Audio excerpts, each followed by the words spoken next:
Hello नमस्कार दोस्तों, आज हम बात करने जा रहे हैं जेडीयू के उन बचे हुए 60 सीटों को, क्योंकि अब 5 चरण की चुनाव समाप्त होने वाली है। 20 तारीख को 5 चरण की वोटिंग होनी है, 5वीं चरण की, और 4 चरण की चुनाव पहले ही समाप्त हो गए।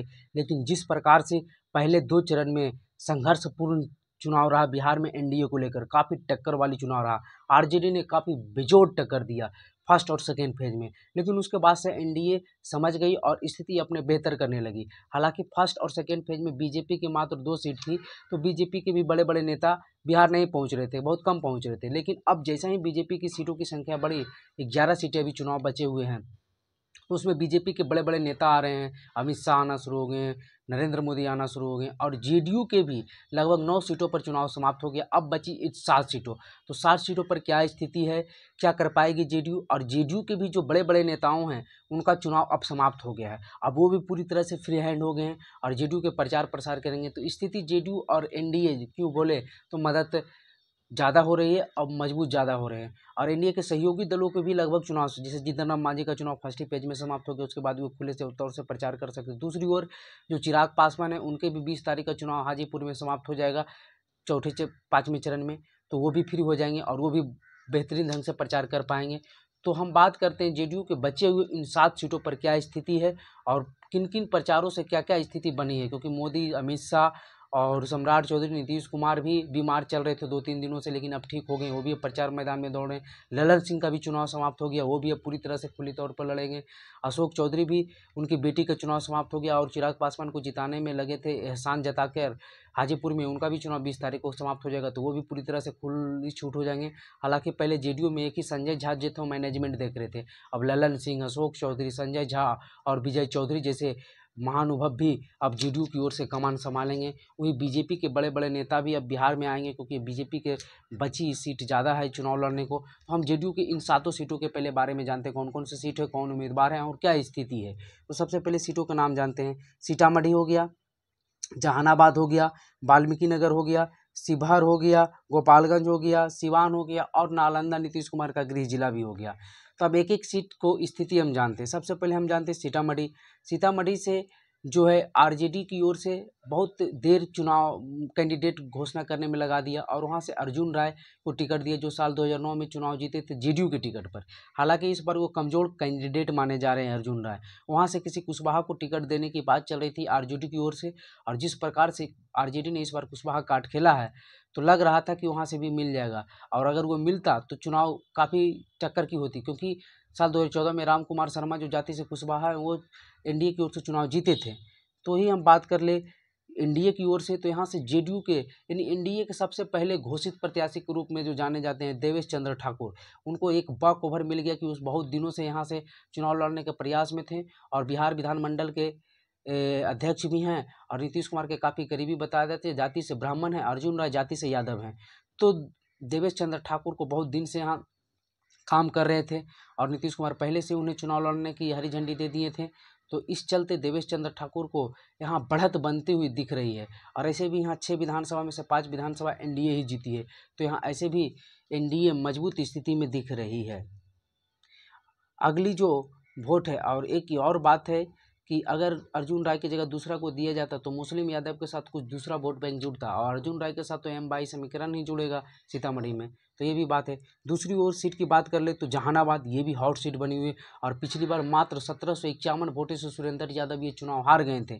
लेकिन इस बार इसलिए हॉट सीट बन गई है क्योंकि ये भूमियारों का गढ़ माना जाता था। लेकिन साल 2019 में नीतीश कुमार ने यहाँ नया राजनीतिक समीकरण गठित किया और यहाँ से चंद्रेश्वर चंद्रवंशी जी को टिकट दिया और ये चुनाव जीत गए।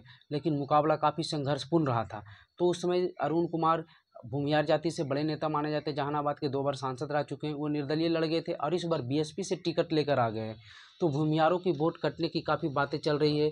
तब आनंद सिंह को भी वहाँ भेजा गया था और ललन सिंह भी अब चुनाव समाप्त हो गए, वो भी भूमियार के बड़े नेता, तो उन्हें भी जहानाबाद भेजा जाएगा। लेकिन अरुण कुमार बीएसपी के टिकट लेकर आ गए हैं, तो जो भी भूमियार वोट कटेगा चंदेश्वर चंद्रवंशी जी का ही कटेगा। दूसरी ओर हम बात करें तो सीताराम यादव जो आरजेडी के पूर्व एमएलए रह चुके हैं,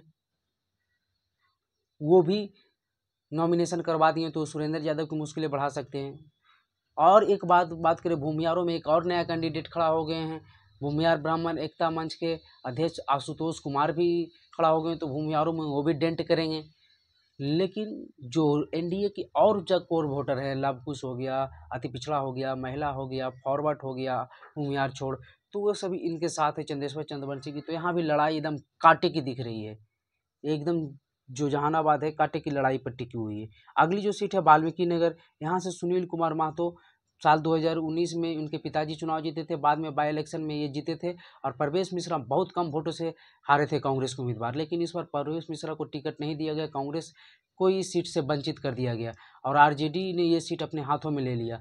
और अगर ये कांग्रेस की सीट मिलती तो ये काफ़ी लड़ाई टक्कर की हो जाती। जो पूर्वी चंपारण सीट, पश्चिमी चंपारण कांग्रेस को मिली है, कांग्रेस यही सीट चाह रही थी, लेकिन तेजस्वी यादव ने ये सीट देने से मना कर दिया था। जिसके बाद तेजस्वी यादव ने यहाँ से अपने उम्मीदवार दीपक यादव को खड़ा किया, जो कि पहले तक बीजेपी में थे और बड़े बिजनेसमैन माने जाते हैं, बिहार से बाहर, यूपी से उनका कनेक्शन है। तो ये इस सीट पर काफ़ी कमज़ोर कैंडिडेट माने जा रहे हैं। और यहाँ से बाकओवर मिल गया है सुनील कुमार महतो को, क्योंकि ब्राह्मण वोट भी अब सुनील कुमार महतो के साथ आ जाएंगे। प्रवेश मिश्रा निर्दलीय लड़ रहे हैं, लेकिन वो निर्दलीय लड़ने से उतना इफेक्ट नहीं आएगा। वही हम अगली सीट बात करें तो शिवहर एकदम हॉट सीट बनी हुई है, एकदम कांटे की। सबसे ज़्यादा अगर कांटे की सीट है जेडीयू की तो वो शिवहर बनी है।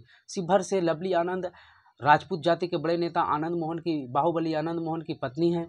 और जेडीयू जिस प्रकार से सरकार परिवर्तन के बाद उनका रोल दिखा, तो उन्हें इनाम के रूप में शिवहर सीट मिला। लवली आनंद वहाँ से इलेक्शन लड़ रही है।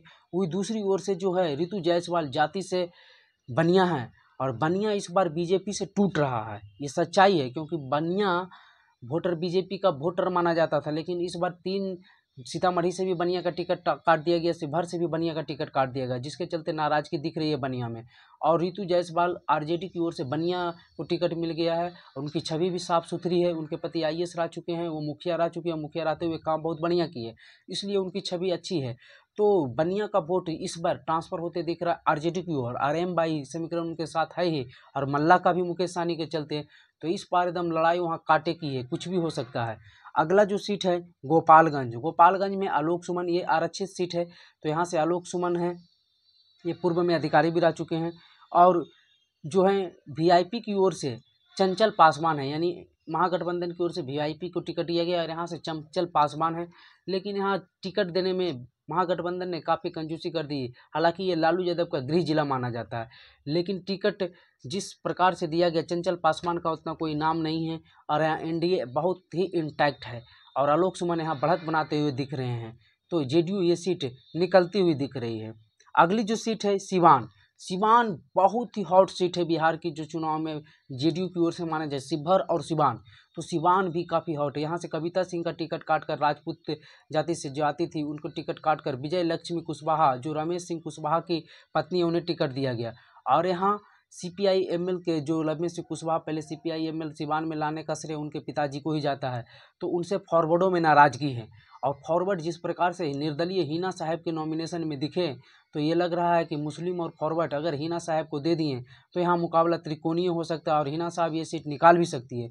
दूसरी ओर अवध बिहारी चौधरी आरजेडी के उम्मीदवार हैं, लेकिन अवध बिहारी चौधरी उस प्रकार से इस बार नहीं दिख रहे। हालांकि वो बिहार विधानसभा के अध्यक्ष रह चुके, विधायक भी हैं वहाँ से, लेकिन लड़ाई में उस प्रकार से नहीं है। लड़ाई यहाँ विजय लक्ष्मी कुशवाहा और हिना साहब में हो सकती है, और कोई भी जीत सकता है। मुकाबला यहाँ भी कड़ा है।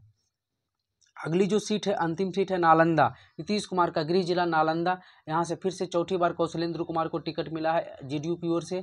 और दूसरी ओर सीपीआई की तरफ से, लेफ्ट पार्टी की तरफ से हैं संदीप सौरभ, जो पटना के पालीगंज के विधायक हैं, युवा हैं, संघर्षशील हैं, किसानों के लिए लड़ते हैं, बोलने में तेज हैं। लेकिन नालंदा नीतीश कुमार का गृह जिला है, और साल 2014 का चुनाव जब नीतीश कुमार अकेले लड़े थे, ना बीजेपी थी ना आरजेडी थी, फिर भी वो चुनाव जीत गए थे। हालांकि वो चुनाव काफ़ी एकदम मुकाबले का रहा। सत्यानंद जो थे वो काफ़ी मुकाबले दिए थे एलजेपी की ओर से, मात्र 10-15 हज़ार वोटों से ही चुनाव जीत पाए थे। लेकिन उसके बाद से जब बीजेपी जेडीयू यहाँ साथ हो जाती है, तो ये चुनाव आराम से जेडीयू निकाल लेती है। और ऐसे भी ये नीतीश कुमार का गृह जिला है, और ये भी अफवाह उड़ रहा है कि नीतीश कुमार के अंतिम चुनाव है, जिस चलते नीतीश कुमार के प्रति सिंपैथी भी यहाँ जुड़ रहा है।